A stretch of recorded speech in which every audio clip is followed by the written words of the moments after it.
కాంగ్రెస్ నేత మల్లాది విష్ణు ప్రస్తుతం వైసీపీలో చేరుతున్నారు. అక్కడ లైవ్ చూద్దాం.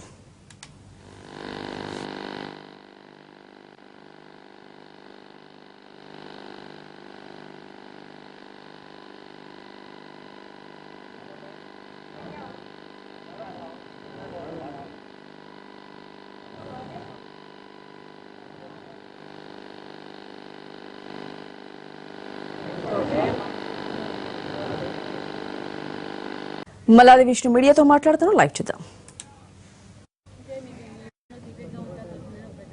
అదంతా అబద్ధమమ్మా. రాధా గారి గురించి అంత రహస్యంగా పెట్టాల్సినటువంటి అవసరం ఏముంది? అదేం లేదు.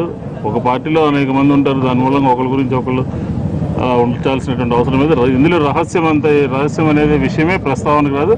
పూర్తిగా బహిరంగంగానే అన్ని కార్యక్రమాలు జరుగుతాయి. జగన్మోహన్ రెడ్డి గారి నాయకత్వంలో ఖచ్చితంగా కలిసి పనిచేయడం జరుగుతుంది. అందరితో, ప్రతి ఒక్క కార్యకర్త దగ్గర నుంచి నాయకుడి వరకు కూడా అందరితో కలిసి పనిచేయడం జరుగుతుంది.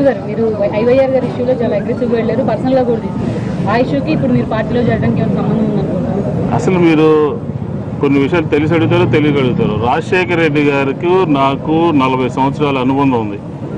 రాజశేఖర రెడ్డి గారు 80 నుంచి కూడా ఆయనతో నాకు సంబంధం ఉంది. ఆయన విజయవాడ నగరంలో నాకు ఇచ్చినటువంటి గౌరవం, ఇలానే ఒక ఆత్మీయమైనటువంటి నాయకుడి యొక్క కుమారుడి దగ్గరికి వచ్చి చేరడం జరిగింది తప్ప ఈరోజు రాష్ట్రంలో జరిగినటువంటి సంఘటనలకి నా చేరికకి ఎటువంటి సంబంధం లేదు. ఖచ్చితంగా రాజశేఖర రెడ్డి గారి కుటుంబంలో ఉన్నటువంటి వ్యక్తిని అని చెప్పి నేను ఎప్పుడు కూడా భావిస్తుంటాను. కాబట్టి ఈరోజు కూడా ఆ గూటికి ఆ ఇంటికి వచ్చామని చెప్పని భావించాల్సిన అవసరం. అంటే వైఎస్ఆర్సీపీ కూడా పూర్తి స్థాయిలో సపోర్ట్ చేసింది.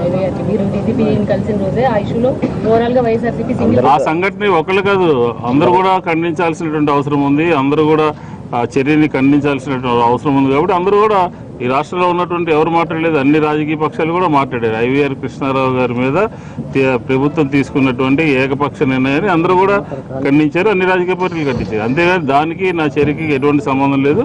ఇది వైసీపీలో ఉన్న వాళ్ళ మీదే కేసులు పెడతా ఉన్నారు, అక్రమంగా ప్రచారం చేస్తూ ఉన్నారు. మీ మీద ఈ గతంలో వారి అంశాలకు సంబంధించి దానివల్ల మీకు సందర్భం వచ్చినప్పుడు అన్ని విషయాలు కూడా మీడియాతో పంచుకుంటాం. Thank you.